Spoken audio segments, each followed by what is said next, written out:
got the laundry guy, you got a sewing guy, and you also have the card man. Now, every dorm, just like the laundromat, and all these hustles I'm mentioning, you're gonna find these guys in every single dorm because there's such a big population at a prison.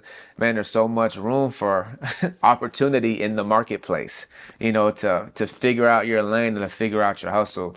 And whenever you go into prison, even if you do got financial support, for the most part, that's like, convict law and convict code. You kind of want to figure out like what your hustle is going to be. So that way you can provide for yourself, and you don't have to depend upon outside sources to provide for you. So the card man is the guy who he's got all these different cards, big cards, small cards. And what I mean by cards is like Hallmark cards.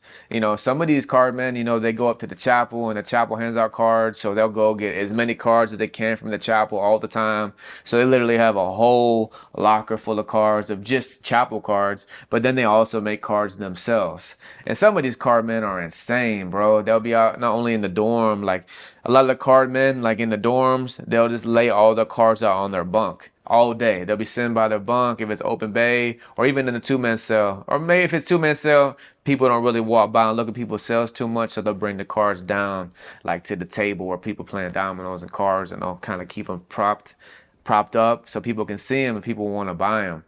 So you got, they got the basic cards from the chapel that they'll sell, but then they got cards that they make too. And they can be simple, they can be small. And if they're, they're good at drawing or portraits or crayons or whatever it is. But some of the fire card guys, man, they're making pop-ups.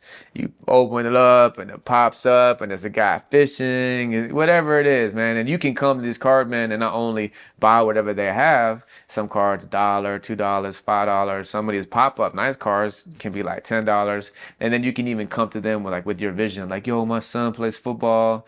Could you, write this on the front and draw this, and then open it up and have a guy catching the football, and within 2 days, it'll be the most fire card you ever see. And right when you open it up, what do you see is a kid catching the football and the little football going on. It's insane how creative people are and how much gifted talent you see in the prison system, man. So that's another hustle, man, the card man. All right, man, so listen, we're gonna close with this one. Like I said, we got a couple episodes of these legal hustles in the chain gang and the prison system.